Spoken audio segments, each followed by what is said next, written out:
Hello everyone, मैं doctor जूही आप लोगों के सामने फिर से हाजिर हूँ और आप लोगों का मेरे चैनल पे स्वागत है।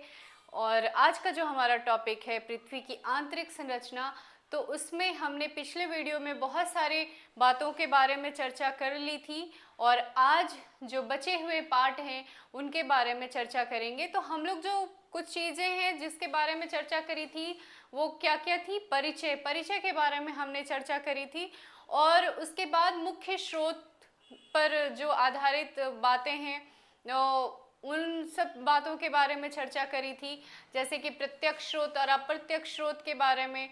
तो प्रत्यक्ष स्रोत के बारे में हम लोगों ने काफ़ी विस्तार से चर्चा करी थी और अब जो अप्रत्यक्ष स्रोत था, जो सबसे ज़्यादा अभी के टाइम में लाभदायी स्रोत माना जाता है, भूकंपीय तरंग, उनके माध्यम से हम लोग को जो जानकारी प्राप्त होती है वो उनके बारे में हम लोगों ने कुछ चर्चा करी थी। तो आइए उसके बारे में थोड़ा विस्तार से जानते हैं कि भूकंपीय तरंगे कैसे कैसे आगे इसमें जानकारी प्रदान करता है हमें पृथ्वी के आंतरिक संरचना के बारे में जानने के लिए। तो आइए जानते हैं। तो हम लोग क्या पढ़े थे? प्रत्यक्ष स्रोत और अप्रत्यक्ष स्रोत। अप्रत्यक्ष स्रोत में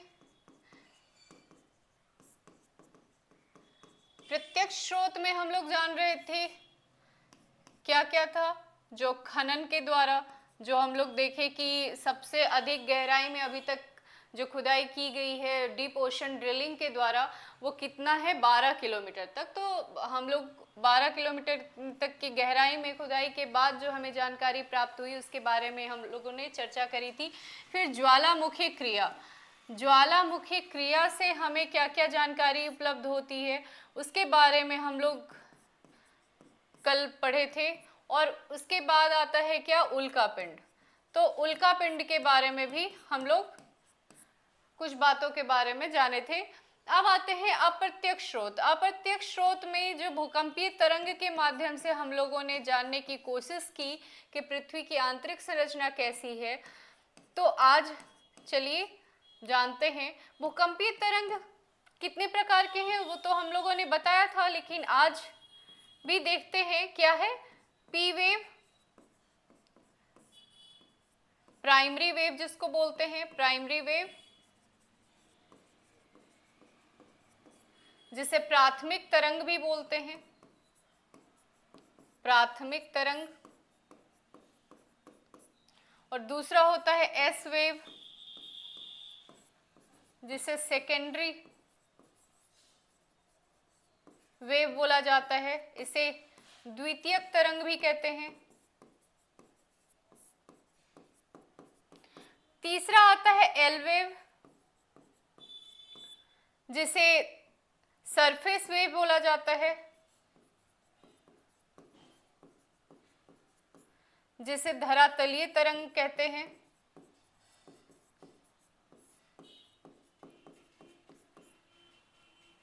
इन तीनों की हम लोगों ने विशेषताओं के बारे में जाना था। तो एल वेव जो है वो पृथ्वी के भूपर पट्टी पर ही गमन करती है। इसकी गति जो है वो पृथ्वी के भूपर पट्टी पर ही कार्य करती है। और पी और एस तरंगे जो हैं वो तीनों परतों में गमन करती है। ठीक है, तो हम लोग इस रूप में जानने की कोशिश करेंगे, जैसे ये भूपर पट्टी है, ये मेंटल है और ये कोर है। पी और एस वेव कहाँ कहाँ गति करती है, कहाँ नहीं करती है, उसके बारे में हम लोगों ने चर्चा करी थी, लेकिन शॉर्ट फॉर्म में आज भी जानने की कोशिश करेंगे। तो पी और एस वेव कहाँ कहाँ गति करती है, आप लोग बता सकते हैं? कहाँ पे? भूपर पट्टी में तो गति करेगी ही, लेकिन कम और ज्यादा गति कैसे है? जहां पे घनत्व कम है। तो भूपर पट्टी के अपर क्रस्ट में घनत्व कम होने के कारण इनकी गति जो है वो कम होती है, पी और एस वेव का।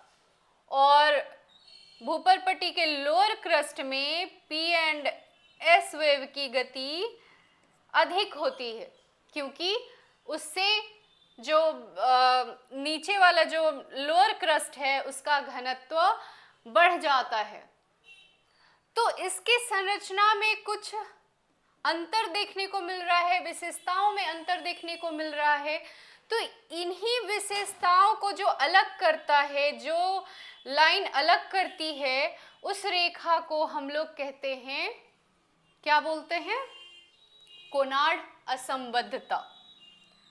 अपर क्रस्ट और लोअर क्रस्ट के बीच में जो रेखा दो विशेषताओं को अलग करने का कार्य करती है, उसे क्या बोला जाता है? कोनार्ड असंबद्धता।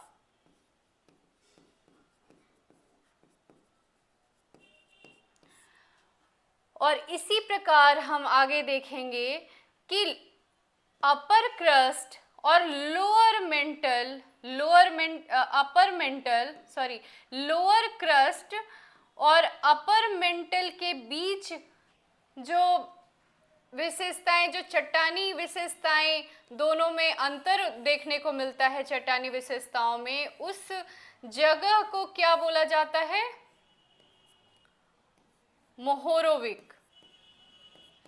मोहोरोविक असंबद्धता।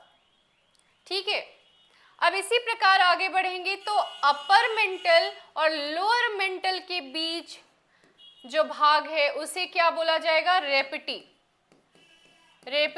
असंबद्धता। और लोअर मेंटल और आउटर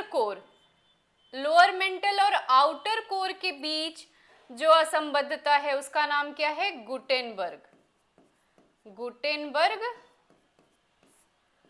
असंबद्धता।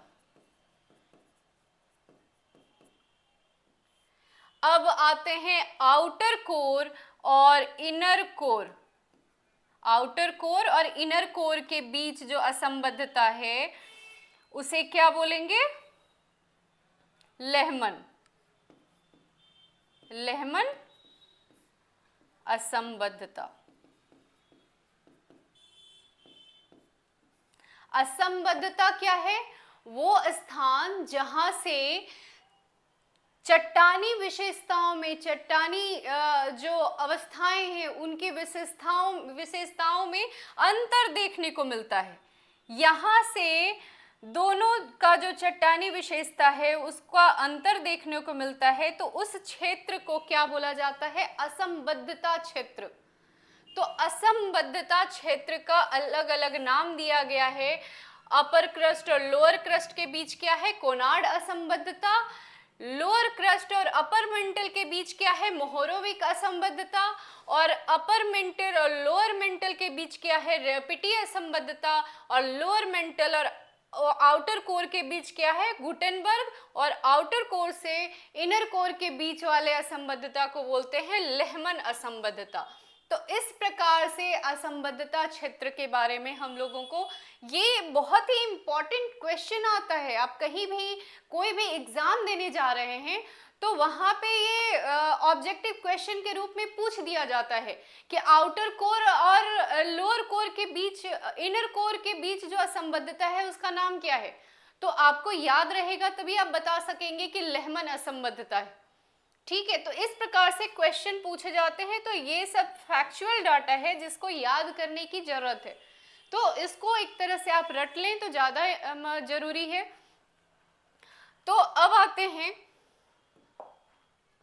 हम लोग, पी और एस तरंगे किस प्रकार से गति करती है। तो यहां पे जब प्रवेश करती हैं तो क्या होता है? यहाँ पे P एंड S वेव की गति कम होती है और यहाँ लोअर मेंटल में, लोअर क्रस्ट में P एंड S वेव की गति ज़्यादा होगी। और जैसे ही अपर मेंटल में पहुंचती है, अपर मेंटल में, तो क्या होता है, यहाँ पे जो गति है पी की गति कम हो जाती है और एस जो है वो विलुप्त प्राय हो जाती है, एस विलुप्त प्राय हो जाती है। तो इससे हमें पता चलता है कि यहाँ की जो चट्टानें हैं उनकी क्या स्थिति है, वो पिघली हुई अवस्था में है, गर्म गलित अवस्था में है। तो ये इसको बोला जाता है गर्म गलित अवस्था, जहां पे पी तरंगों की गति कम हो जाती है और एस तरंगे विलुप्त प्राय हो जाती हैं। और जैसे ही लोअर क्रस्ट में प्रवेश करती हैं ये दोनों तरंगें, तो क्या होता है, पी तरंगों की गति अत्यंत अधिक हो जाती है और एस तरंगे भी, उनकी गति में भी बढ़ोतरी हो जाती है और एस तरंगों की भी गति, पी और एस दोनों तरंगों की गति अत्यंत तीव्र देखने को मिलती है। इसलिए यहाँ पे माना जाता है कि ये जो चट्टानें हैं वो ठोस अवस्था में है, तो यहाँ पे पी और एस तरंगों की गति तीव्र होती है। अब जैसे ही आउटर कोर में एंट्री लेती है पी और एस तरंगे, तो यहाँ पे क्या होता है, पी तरंगों की गति कम हो जाती है और एस तरंगे विलुप्त प्राय हो जाती हैं।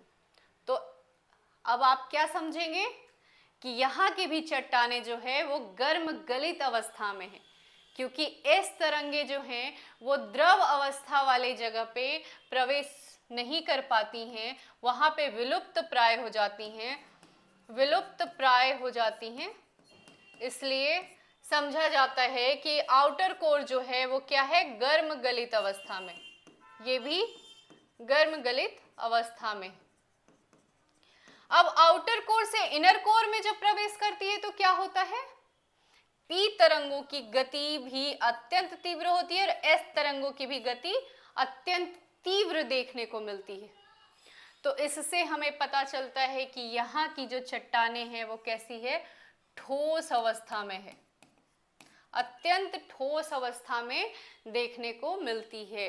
इनर कोर की चट्टानें अत्यंत ठोस अवस्था में है। और ये किससे पता चलता है, भूकंपीय तरंगों के माध्यम से, क्योंकि यहाँ पे अत्यंत तीव्र गति होता है पी एंड एस तरंगों की, इसलिए ऐसा माना जाता है कि इनर कोर ठोस अवस्था में।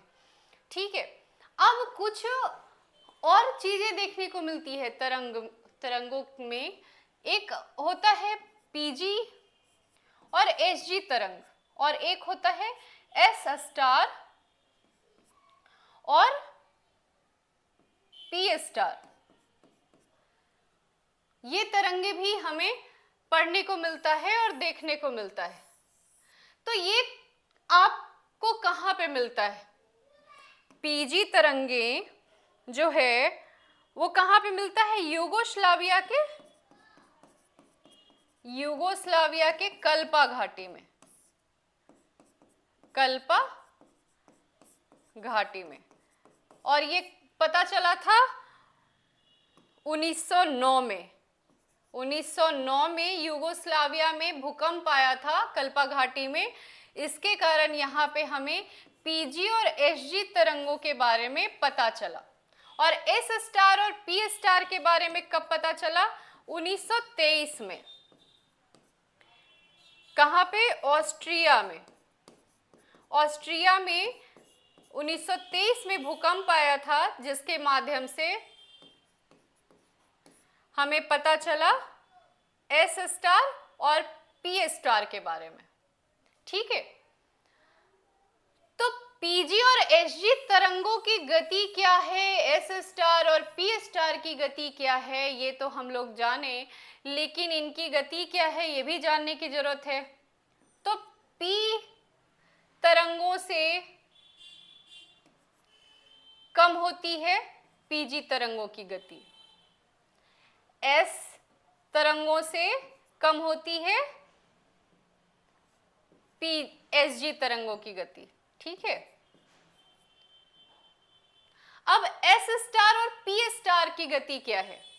गति के आधार पे पीजी एस जी को रखा गया है, ठीक है, गति के आधार पे, गति के आधार पे रखा गया है पीजी और एसजी। तो पी और पीजी के बीच में पी स्टार गति करती है, मतलब पी और पीजी से कम होता है पी स्टार की गति, ठीक है। ऐसे ही एस और एसजी से कम होता है एस स्टार की गति। तो इस प्रकार से पीजी, एसजी और पी स्टार और एस स्टार के बारे में हमें पता चलता है कब? जब 1909 में युगोस्लाविया के कल्पा घाटी में भूकंप आती है, तो हमें नए तरंगों को देखने को मिलता है। उसका नाम रखा गया पीजी और एसजी तरंग। पीजी और एसजी तरंग की गति क्या है? तो पी से कम माना जाता है पीजी की तरंग की गति, और एस से कम माना जाता है एसजी तरंग की गति।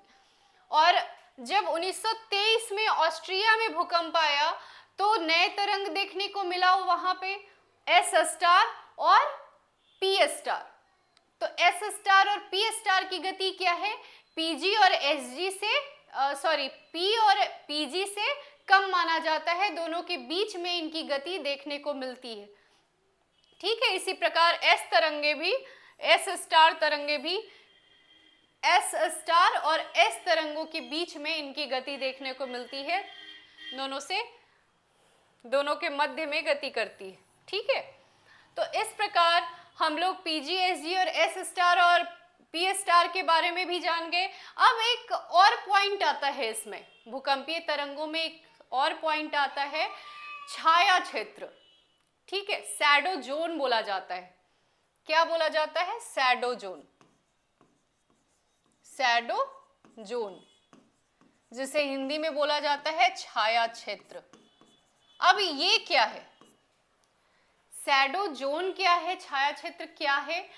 तो ऐसा क्षेत्र जहां पे भूकंप लेखी यंत्र पे इनका अंकन नहीं किया जाता है, मतलब भूकंपीय तरंगों का अंकन जो है वो भूकंप लेखी यंत्र पे उस क्षेत्र में नहीं किया जाता है, इसलिए उसे शैडो जोन बोला जाता है। मतलब कोई ऐसा क्षेत्र है जहां पे पी तरंगे और एस तरंगों की जो गति है वो देखने को नहीं मिलती है, वहां पे जो भूकंपीय यंत्र हैं उन पे उनका अंकन नहीं किया जाता है, इसलिए उस क्षेत्र का नाम दे दिया गया है शैडो जोन, ठीक है। तो शैडो जोन का मतलब क्या? भूकंप लेखी यंत्र पे इस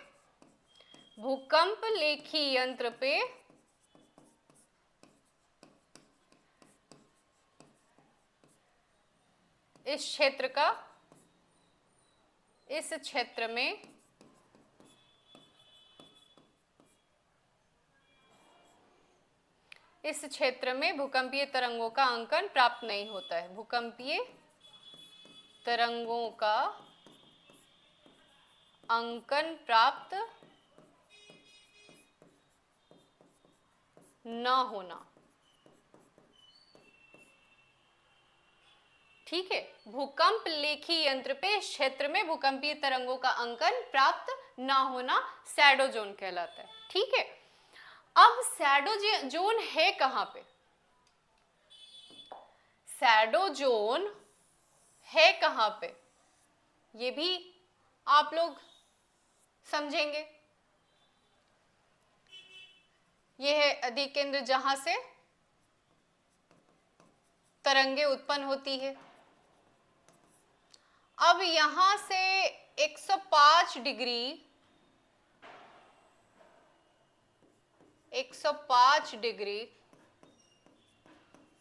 से 145 डिग्री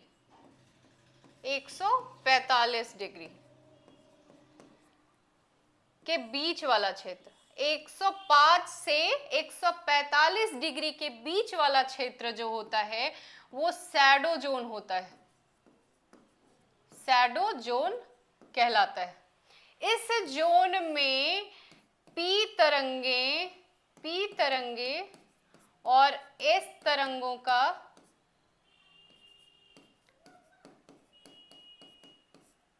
का अंकन भूकंप लेखी यंत्र पे प्राप्त नहीं होता है। भूकंप लेखी यंत्र पे प्राप्त नहीं होता है, नहीं होता है। ठीक है, तो ये शैडो जोन है 105 डिग्री से 145 डिग्री। ठीक है, जिसे छाया क्षेत्र कहते हैं, छाया क्षेत्र। यहाँ पे P और S तरंगे देखने को नहीं मिलती हैं। ठीक है, अब ये जो क्षेत्र है, ये क्षेत्र भी शैडो जोन में ही आता है। तो कौन सा shadow zone? S shadow zone, S shadow zone कहते हैं इसे। एस शैडो जोन क्या है? मतलब यहाँ पे पी तरंगों की गति तो देखने को मिलती है, लेकिन एस तरंगों की गति देखने को नहीं मिलती है। ठीक है, इसलिए इसे एस शैडो जोन कहा जाता है। तो ये छाया क्षेत्र के बारे में जान गए, क्योंकि छाया क्षेत्र के बारे में भी बहुत जगह पे क्वेश्चन पूछा जाता है। यूपीएससी में भी क्वेश्चन बहुत बार पूछ दिया गया है कि छाया क्षेत्र क्या है। फिर आप यूजीसी नेट का जब एग्ज़ाम देंगे तो वहाँ पे भी ऑब्जेक्टिव क्वेश्चन में आपको पूछ दिया जाएगा कि भूकंपीय छाया क्षेत्र कितने डिग्री पे देखने को मिलता है। तो ये भी आपको देखने को मिलेगा, और दूसरा एस शैडो जोन भी देखने को मिलेगा क्वेश्चन में। तो ये छाया क्षेत्र के बारे में हमें पढ़ना बहुत जरूरी था। अब आते हैं भूकंपीय तरंगों के बारे में। लगभग जानकारी आपको मिल गई है कि कैसे हमें पृथ्वी के आंतरिक भाग में हमें बताने का काम करती है भूकंपीय तरंगे, और कैसे गति करती है पृथ्वी के आंतरिक भाग में। इसके बारे में हमें डिटेल से जानकारी लगभग हमने आपको दे दी है। और अब आते हैं कि कुछ विद्वान हैं जो इसके बारे में अपनी क्या बोलते हैं, सिद्धांत प्रस्तुत किए हैं। तो सिद्धांत के माध्यम से हम लोग देखते हैं, जैसे कुछ विद्वानों का जो है, उसमें स्वेस महोदय के बारे में आप लोगों ने सुना है कि स्वेस महोदय ने पृथ्वी की आंतरिक संरचना के बारे में बताया है। सबका अपना अपना मत है। वांडरग्राट हैं, उन्होंने भी बताया है, होम्स ने भी बताया है, डॉली ने भी बताया है, जेम्स ने भी बताया है। तो ऐसे विद्वान हैं जो अपने विचार प्रस्तुत किए हैं पृथ्वी की आंतरिक संरचना के बारे में। तो सबसे ज़्यादा जो इम्पोर्टेंट है, हर जगह पूछा भी जाता है, वो कौन सा है? स्वेस महोदय के बारे में।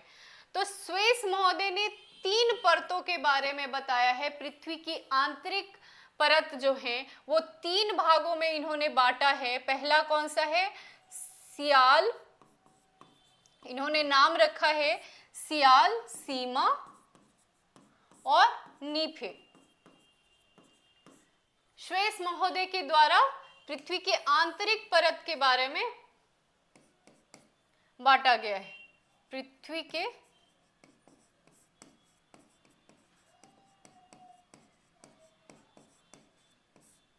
आंतरिक परत, सियाल, सीमा, नीफे।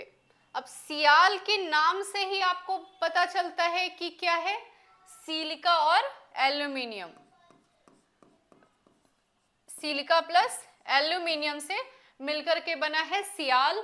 और सीमा जो है, इसके नाम से भी आपको पता चल रहा है, ये भी सिलिका प्लस मैग्नीशियम से मिलकर के बना है। और नीफे जो है निकेल और फेरस से मिलकर के बना है। तो नीफे क्या है, सीमा क्या है और सियाल क्या है? सियाल हमारा भूपरपट्टी वाला क्षेत्र हो गया और सीमा जो है वो मेंटल वाला क्षेत्र हो गया, मेंटल। और ये क्रस्ट, क्रस्ट को इन्होंने सियाल बोला है, मेंटल को इन्होंने सीमा बोला है और कोर को इन्होंने क्या बोला है, नीफे। ठीक है, तो इन 3 परत में इन्होंने डिवाइड किया है पृथ्वी के आंतरिक भाग को सियाल, सीमा और नीफे के रूप में। ठीक है, तो इसी प्रकार इन्होंने इनके घनत्व की भी चर्चा करी है कि क्रस्ट का क्या घनत्व है, 2.5 से 3 ग्राम प्रति घन सेंटीमीटर। इसका क्या है, 3.5 से 5 ग्राम प्रति घन सेंटीमीटर। अब इसका क्या है, कोर का 11 से 13 ग्राम प्रति घन सेंटीमीटर। ठीक है, इस प्रकार से इन्होंने इन तीनों परतों के घनत्व के बारे में चर्चा करी है। तो इस प्रकार से स्वेस महोदय ने पृथ्वी के आंतरिक भाग के परत के बारे में बताया है। तो ये हमने कुछ अध्ययन करी अभी तक में पृथ्वी की आंतरिक संरचना के बारे में। तो आप लोगों को कैसा लगा ये वीडियो हमें ज़रूर बताएं, और अगर आप इस चैनल पे नए हैं तो चैनल को सब्सक्राइब करें, लाइक करें और शेयर करें। धन्यवाद।